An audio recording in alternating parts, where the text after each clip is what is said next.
Là ici vous voyez sur la digue qui est juste derrière, vous passez une tête, le bassin se vide totalement. Les oiseaux sont entièrement sauvages. Ils portent en eux le rêve de devenir guide nature, garde-chasse ou fauconnier. Ils ont envie d'une profession en immersion avec la nature qui les entoure.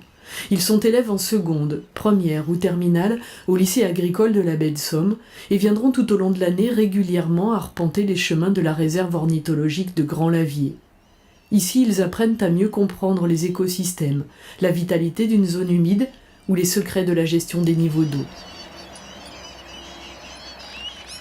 Donc comment ça se passe pour les niveaux d'eau?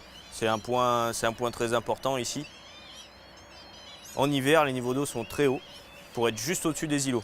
Comme ça, pour tous les hivernants, majoritairement les canards, ils ont un reposoir qui est sous l'eau, ils apprécient énormément. Par contre, dès qu'il y a les nicheurs qui commencent à arriver, donc les échassiers, la vaucette et les chasses, je cite ces deux espèces-là, mais il y en a d'autres, il y a des vanneaux aussi qui se reproduisent et encore d'autres espèces. Et ben là, on commence à abaisser tout doucement les niveaux d'eau, donc les îlots se découvrent, sachant qu'ils ont passé l'hiver sous l'eau, il n'y a plus de végétation dessus. Et là, les oiseaux commencent à s'installer. Avec Pierre, guide de la réserve, ils font une première visite en forme de découverte, mais d'autres séances suivront tout au long de leurs années lycée. Un travail au long cours pour acquérir des compétences solides. Ce sont eux les futurs professionnels.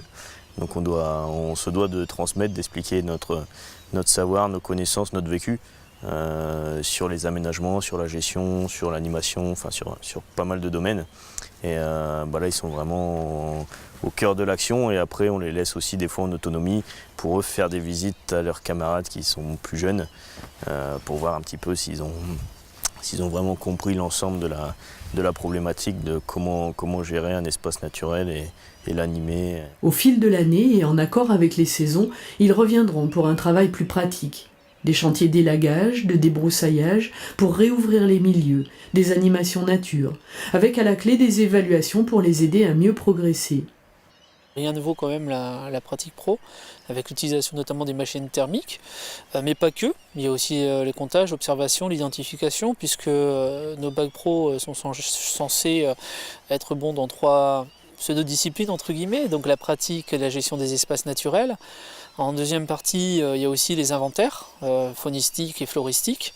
Et enfin, en troisième partie, l'animation nature. Et l'animation nature, on la pratique aussi ici, avec des jeunes qui prennent des groupes, etc. Donc c'est vraiment intéressant parce que c'est un site multifonction et puis de grand intérêt. Donc c'est parfait.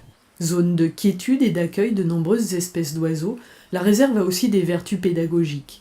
Apprendre à regarder la discrète libellule, ici un sympétrum à nervures rouges qui abandonne son enveloppe larvaire, ou réfléchir aux meilleurs aménagements pour recevoir le public.